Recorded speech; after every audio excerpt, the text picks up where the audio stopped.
Greetings from beautiful Southern California as Rays High at GW hits the road. This week, the Colonials went to California to take on UC San Diego and Cal State Fullerton. Nothing like a little outside walkthrough to get us going.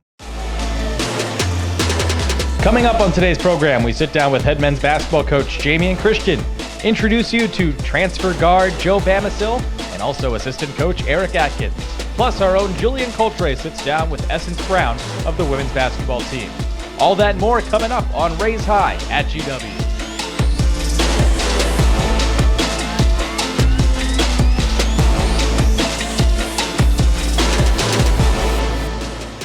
Hello again, GW fans. Head coach Jamie and Christian's with us as we get set for an episode of Rays High at GW from sunny Southern California. Coach, let's talk some hoops. How you doing? Doing great. I'm excited to get out here and work with our guys again today. It's been a crazy start to the season, 3 games in 5 days and a cross-country flight involved in that. How have you taken to the first week and what are your overall thoughts so far? Well, for me, it's just learning our group this year. And I think that's really important. We have a talented group. We have an inexperienced group, and they're going to get experience on these road trips here in November. And that's going to really prepare us for conference play in the A-10. Let's go game by game. We'll start with opening night at St. Francis. It was so great to see a raucous student section, a huge crowd at the Smith Center, and you're able to pull out a win. You got up by 15, had to hang on at the end. What did you learn from that game? Well, our team responded so well to adversity, and I think that's really important. St. Francis is a really experienced team, really have a great offense. Defense, they really do a great job, and they play a distinct style. So it's a great game for us to get our feet wet in front of our home crowd, to show them what we do well, how talented we are, and how we can use those talents.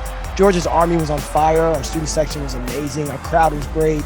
And so much of it is just getting our guys adjusted to having people back in the stands and still learning how to play together. When you think about it, Joe Bamisil, Ricky Lindo, James Bishop, Brendan Adams, Noah Brown, this combination of talent, this combination of guys, their first time on the floor together in the last 6 weeks was against St. Francis, PA. So that's really important for us to be able to get those guys on the floor and allow those guys to play together.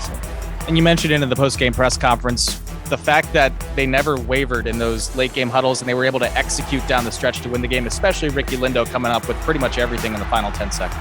Well, Ricky Lindo at the end there, being Ricky Lindo, being able to make the free throws, get the rebound, block the shot, chase the loose ball down, and steal the pass. And that's what you get with a guy like Ricky Lindo, a guy that can do so many different things on the floor for you to allow you to win the game. Well, then 2 days later, we go to Maryland, up at the half, chance to tie the game in the final 2 minutes. What did you learn about your team in that game? Well, first thing, I always give a ton of credit to Coach Turgeon for playing the game. So many guys are afraid to play a competitive game in the month of November. Coach Turgeon's not afraid to do that. So we're excited about the opportunity to step on their floor and compete against one of the top 25 teams in the nation. What I learned about our team is just, how good we can be. Defensively, we were lights out in that game. That was a great defensive effort. They run a lot of really good stuff, and we were able to step up and make stops and plays when we needed to. Got to get a little bit better at our post defense and keeping the ball out of the lane. But for the most part, watching the game and watching the energy, we have a lot of guys that when adversity strikes, when the moment's at its biggest, we have a lot of guys that can respond the right way, and that's really hopeful for the future. You talked about how it was the first time for fans at home, but then this is the first time they're playing in a raucous road atmosphere, and Joe Bamisil seemed to enjoy that. What did you see from him in terms of being able to control himself and control his energy at that Maryland game? Well, he's just a huge energy force for our team. And we knew that when we brought him in, his enthusiasm to play the game, his enthusiasm to play the game the right way and to compete and to win are just outstanding. And you need one of those guys to be a great team. And, that kind of energy hits every one of our players and keeps us going and keeps us alive. And he's a really integral part to our team, not just because of his ability. I think you'll watch his highlights and see his windmill dunks and you think his ability is obviously part of it. But to complete, Joe Bamisil is a guy that gives us great energy, great vibes, and allows us to be in a competitive nature against any team in the country. Now, coming off of that, you have a cross-country flight the next morning, an emotional couple days, and ran into a buzzsaw at UC San Diego. They hit 7 threes in the first 10 minutes. Obviously, every game's a learning experience here for you early in the season. What are you taking from that one? Number one, we're one of the best defensive three-point teams in the nation. So them making 7 in the first half was a surprise. That was more than any team combined had made against us this year. But they executed well and they did their part. Wanted to see how our guys would handle the adjustment. The flight, the time change, playing at their homecoming game, and there was almost a sold-out arena there for them. I think those are really important learning opportunities for us. Late in the year, we're going to go be playing at places like Dayton. They're going to be great crowds, and they're selling out their preseason opportunities. So we want to be accustomed to that. We want to know how we're going to respond and how we're going to treat one another in those moments. I thought it was a great opportunity for us. San Diego's a team that moves the ball really well, one of the most efficient offenses in the country. That's a great challenge for our defense, and our defense finished at just under 1 for the game. It's just our offense didn't get going. So, a lot of learning there and a chance to see our true character here as we kind of bounce back to play against Cal State Fullerton. Now, we've talked about that this is a business trip, but also a chance for team camaraderie and team bonding building. We have guys working out right now as we're doing this. What is this experience like in terms of getting guys together for almost a week at a time? Well, I think it's really important. When we're back home in DC and these guys are going to class every day, they're just really busy. Their days are busy, and it's hard for them to get together as much as people would think. So these opportunities here to play in the MT in Naples or be here in California for a few days, really important opportunities for them just to be able to relax and be kids. A bunch of these guys went to the beach the other day just to kind of see the water a little bit. They're now working out in the pool, and they're going to have a chance just to be able to sit in a meeting space and laugh and joke with one another. It's really important for every team, but I think it's important for this team because we have so many new faces, and these guys are growing at a rapid pace. Those moments where they can be themselves, be with one another, are really important for our growth, and they're going to be really important for our success. You mentioned Naples. That comes up next week, Monday, Tuesday, Wednesday in Florida. It's quite the gauntlet to get started here. 8 games in 16 days. What was the thought process to get out there as much as possible and play this many games this quickly? Yeah, we actually had it spaced out a little bit differently. The Maryland opportunity came up late in August, and we really wanted the opportunity to play them. And we just thought that was a big game for our program. We thought it'd be a big moment for our city. And so we wanted to play that. We wanted to play that opportunity. So we actually had it spaced out. We slid Maryland in there late to give us one more game. But again, I wanted to test our team. And, when you get to A-10 play late in the year, it's going to be really physical. And, you think about guys like Joe Bamisil, this guy hasn't played a full season yet. So the sooner we can get him acclimated to getting hit and getting banged early in the year, the better off he's going to be as he learns to adjust that. Ricky Lindo, the same thing, hasn't played a full season, didn't play a full season at Maryland as playing 32 to 34 minutes. He's going to do that for us. So the more we can get him acclimated to playing these kind of major minutes, the better off it's going to be. And we're just trying to get all these guys adjusted to what it's going to look like so we can be at our best when it's required. And last thing for you, you mentioned that each non-conference game here has had a purpose. So you're looking, we're recording this before Cal State Fullerton. You have UMass Lowell, which will happen last night. But what are the purposes of these games moving forward here that we're looking forward to? Yeah, when you look at Maryland, you're looking at a game where you have really strong big men on the inside there, a guy like Eric Ayala on the outside who can make plays and stuff. So that's a big game for us to test our defense. You see San Diego, their 5-out motion and how they move the ball. Can we be connected defensively enough to get stops and plays where we need to on the road in a great environment? When you look at Cal State Fullerton, one of the best offensive rebounding teams in the nation, they're getting 40% of their misses back. So an opportunity there to see how well can we dominate on a team that sends guys to the glass. There's a lot of teams in our league that are built like that. St. Louis is built like that. So we want to be able to do a great job of identifying these different areas and just being able to make these adjustments early in the year so we can see where we are. Coach, as always, appreciate the insight. We'll see you back at Tonic here in a couple weeks. Thanks so much. All right, coming up, we sit down with the aforementioned Joe Bamisil. That's next on Race High at GW.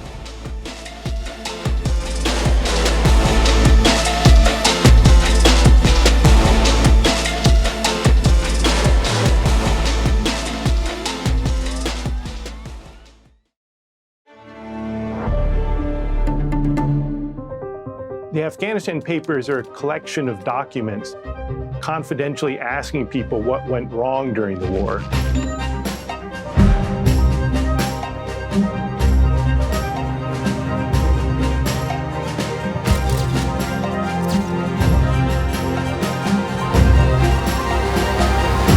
The public has a right to know what happened. How do you think you pronounce that? Mananalu. Mananalu.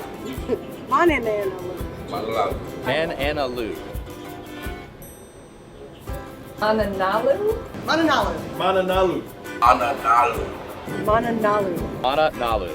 Mana to me means strength, power, honor. That was awesome. Welcome back to Race High at GW from California. One of the things that has been a hallmark of GW recently has been the impact that Power 5 transfers have made on this program. You look at Mo Creek and Zeke Armwood from Indiana and Villanova for the last NCAA tournament win. Talk about Tyler Cavanaugh from Wake Forest when the team won the NIT. And another Power 5 transfers here with me today who's made quite the impact, Joe Bamisil from Virginia Tech. Welcome to Race High at GW. How are you enjoying the first week or so of the season? I'm really enjoying it. I really love my teammates and just the chance to be competing with you guys. You've made quite an impression so far, but let's go back to the summer when you decided, okay, I'm going to transfer from Virginia Tech. What was the process like in terms of deciding that you're going to leave VT and decide to come to GW? I kind of just went to the office, had a conversation with my old coach, and he was saying I'm not going to get the opportunity to play a lot. So he helped me kind of land at GW, finding a place that fits my game and a system that fits how I operate. I was going to ask you, what hooked you on GW? Was it the fact that you could have seen guys come in here like James Bishop and Ricky Lindo have an immediate impact? Was that something that hooked you on GW? Honestly, it was just Coach Christian. I just like who he is as a person first. And I think being able to be comfortable with a coach as a person makes it a lot easier to be coached by that human. What was your relationship like with him? Did you have one before this summer? And what was that first conversation with him like when he decided to get you to GW? Yes, I knew him back when he was at Siena when I was in high school. So when he called me when he was at GW, it was like an instant connection because it kind of just revamped the relationship we already had. So now let's talk about the adjustment, because last year, Virginia Tech, you had a role, you had a big game against Miami, but now you are a lead dog. You are starting every game. You're playing 35 minutes. How is that adjustment for you going? Because this is sort of what you envisioned when you came here, correct? Yeah, I just think it's a blessing. You know, I don't think knowing where I was last year and knowing that not a lot of people have the opportunity to do what I'm doing, I'm really thankful that I'm in a position to play a lot and impact the team. How's the transition been? Because a lot of these guys you've never probably met before, but also a lot of guys are here at GW for the first time. So what's that transition like in terms of the team camaraderie? For me, it's really easy. I'm really easygoing, and in terms of being an individual, I mesh really well with other people. And then as a basketball player, I think trying my best to be a team guy has been really effective. And I'm willing to speak my mind, and guys are willing to receive things I say and tell me real things as well. So I feel like it's the biggest reason why it's really easy to be here. You're also not afraid to interact with visiting team student sections, as we've seen here. Let's go back to the Maryland game. First off, the St. Francis game and the Maryland game, and really any game, you just have this huge smile on your face, and you sort of fed into the fact that the Maryland student section was on you, and you answered every single call. What's that like? Where does that joy come from you on the court? Basketball is fun, and I feel like no matter what happens, even though at times it can be a job, I want it to remain fun. And if interacting with the crowd is it, if smiling is it, is getting hyped for my teammate is what the fun looks like, I'm going to express it. But just because I enjoy the game of basketball so much, I want to show people that it is a fun thing. Where does that joy of basketball come from? Where is that rooted? I've been injured before, so knowing what it's like to not play basketball makes basketball all the more fun. There we go. And you saw the pump ups at the St. Francis game. You talked about a post game. It's like you want to bring joy to your team, and you're never anything malicious about it. You're always just trying to be that positive influence, right? Yeah, that's exactly it. But also we want to talk about the highlight reel. We've seen dunk after dunk so far, but most notably the windmill dunk. You told me at Media Day a couple weeks ago, I don't dunk, which obviously is false. So let's take us through. You have incredible hops. Take us through what you were thinking on that dunk. Honestly, nothing. I was just like, let's do it. And I did it. Off the court, I would say I'm semi-impulsive. So on the court, I can definitely see how that is a part of my personality to do whatever comes to mind and just don't think about the consequences all the time, which sometimes has its negatives. But I feel like for being the kind of player I am and the kind of work I put in, that the positives outweigh the negatives. Can you recall a similar dunk or a better dunk that you've done in the middle of a game? Oh, in high school, I did like every fast break was a windmill dunk. So doing it in college is just like similar to high school to me. Gotcha. Well, we look forward to seeing some more high flying action here. Let's go off the court, because you mentioned it that you're sort of a semi-impulsive guy off the court, but what makes you tick? I know you got a lot of different things going on outside of basketball. What makes me tick? Like what makes me mad? Or no, what makes you tick? What makes you work? I meditate every day for like 45 minutes and do yoga for about 15 minutes a day. And I like to journal. And I make music. So those are the most consistent things that I do off the court. We've already seen you bond with the students on campus. Is that just sort of that impulsive nature you're talking about with your music, where you went and made a music video around campus? Yeah, I didn't know I was shooting a music video that day. It was like 6:00 and I was like, well, the song's coming out tonight. Might as well shoot a video, and just randomly ask people to make it with me. So yeah, that definitely plays into it. How was the reception of the students when you went up and asked them to dance? They loved it. And not every day you find a 6'4" black kid asking you to dance. So they loved it.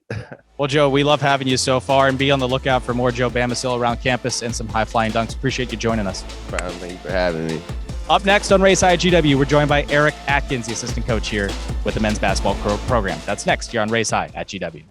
This is our water, and this is also water, but it's more than that. This is a belief that our oceans are better filled with life than with plastic. So let's start sipping like lives depend on it, because they do. Mananalu, sip for life. Take courses on campus or online and connect with the top-tier professors and prominent alumni who can help you land your dream job. You're a business leader in the making, and GW is where your future begins. Domino's new oven-baked dips are so new that we made a new commercial about their newness. Try new flavors like our cheesy marinara, baked apple, or hot and melty 5-cheese with our not new but still delicious twists. Carry out Domino's new oven-baked dips and twist combos or any 3-topping pizzas for $7.99 each. Raise high. This isn't just our battle cry. It's our call, our challenge. Because when you were called to Washington, you were called to higher expectations, to a higher standard. We are called here to advance knowledge, to serve society, to change the world. This is the George Washington University, and what we make is history. So stand up, be bold, take risks, press on, push harder, raise high. Welcome back to Race High at GW from California. We're joined now by second-year assistant coach Eric Atkins. I guess we'll say second year since you came on in the middle of last season. Now your first full season. Welcome to Race High at GW. How are you enjoying the California trip so far? I'm loving it so far, especially the weather. I have some family out here, so I'm loving it so far.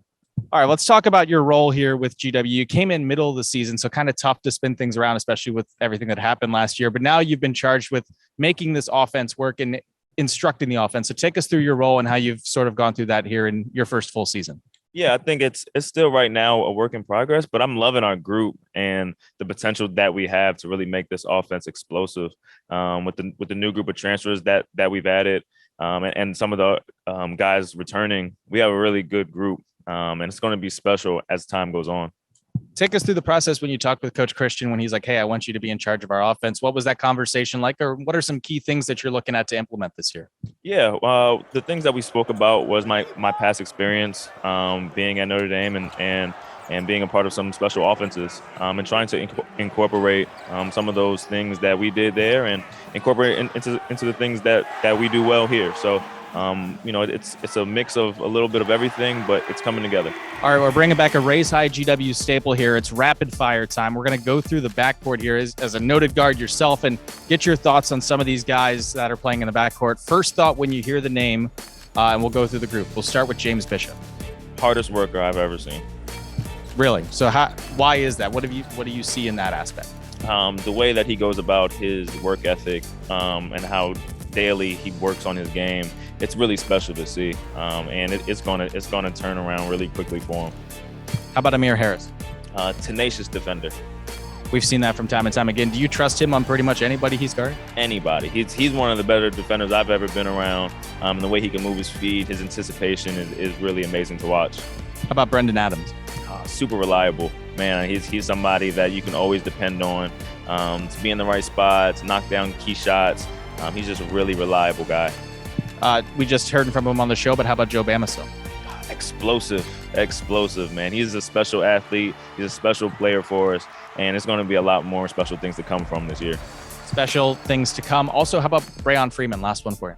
Oh man, he is creative. He's a creative wizard with the ball. He's gonna be really great this year for us. Getting in the lane, creating shots for everyone. So I'm really excited about his development. We have a lot of talented guards. The A-10 has always been known for talented guards. Yourself was a talented guard. Who were some guys that you try to emulate when you were a player, and perhaps try to have your guys look at as these are examples we want you to try and emulate? Oh man, I think they all have special, unique traits themselves, and we watch different guys in the NBA for them to try to emulate. But it's really trying to find what's best for them more than anything. Are you sending clips of the NBA to guys, or is it what's that aspect like? Yeah. I try to send point guard, shooting guard clips to these guys every week, and we kind of just talk about it. So that's just something I do for our guards especially. Are you sending them any Eric Atkins clips? Not yet. Maybe soon to come. Coach, we appreciate the insight. Thanks for joining us. Thank you. All right, we'll be back here with Essence Brown and Julian Coltre from the women's basketball program. That's after this break on Race High at GW.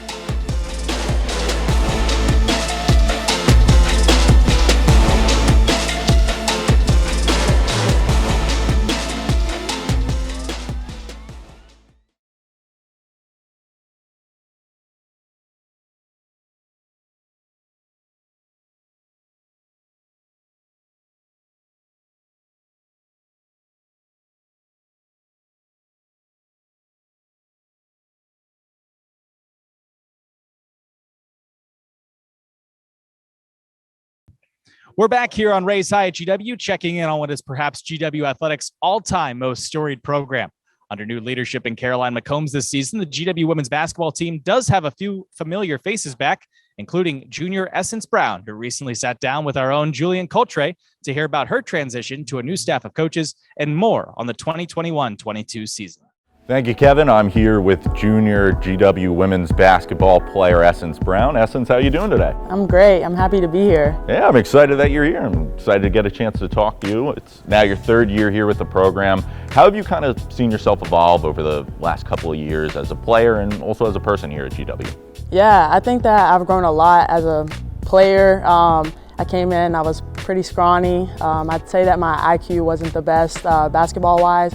So I think I've grown a lot, like IQ-wise. I've gotten a lot stronger, a lot faster. And then as a person, like I think I've just grown like mentally, just being able to interact with people, interact with my teammates.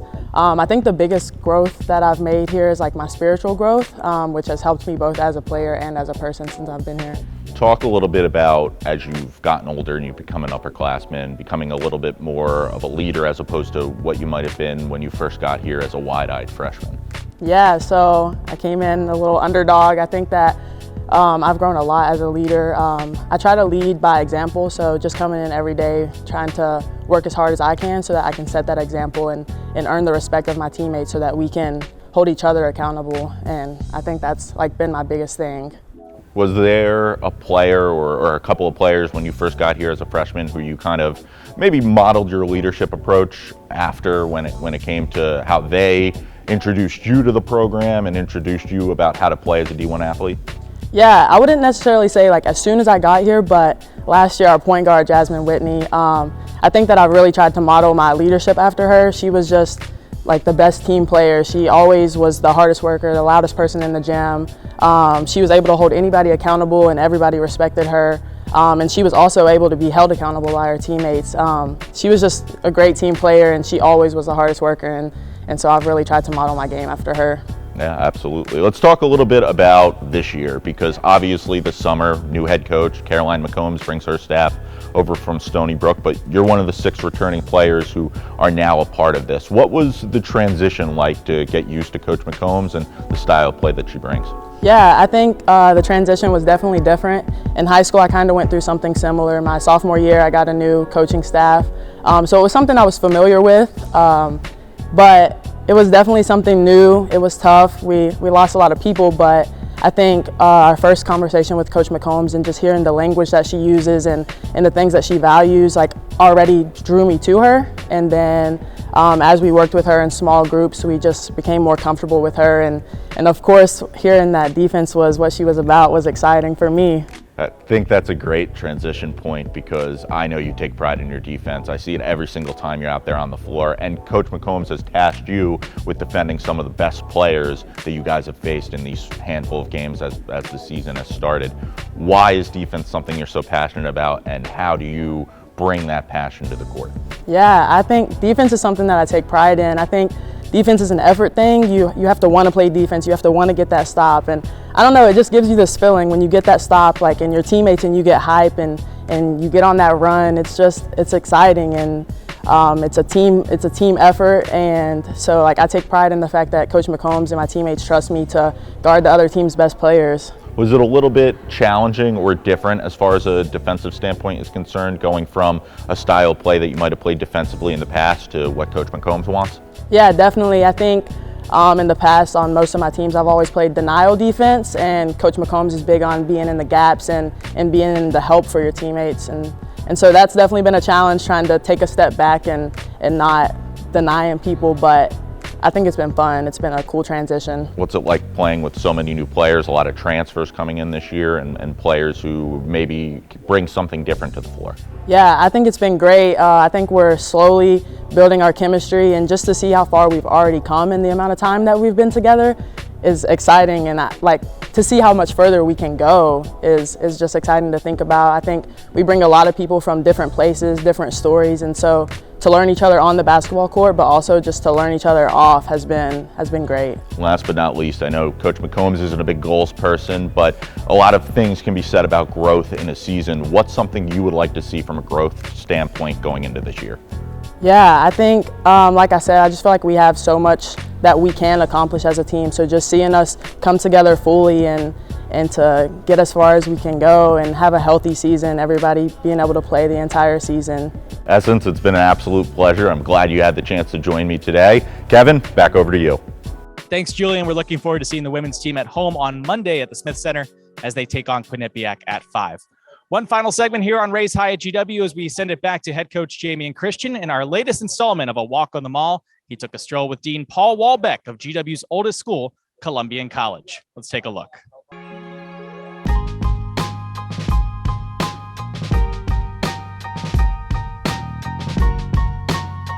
What's up, guys? Welcome to this week's Walk on the Mall. My guest today, Dean WAHLBECK from the Columbian School of Arts and Sciences. Dean, how are you doing today? I'm doing great, thank you. I love it. Thanks for taking the time. I know you're extremely busy. Talk to me a little bit about what it's like to be, the dean of the largest school here at GW. Well, it's a real privilege to lead this collection of students. Students come to GW because they're driven to change the world.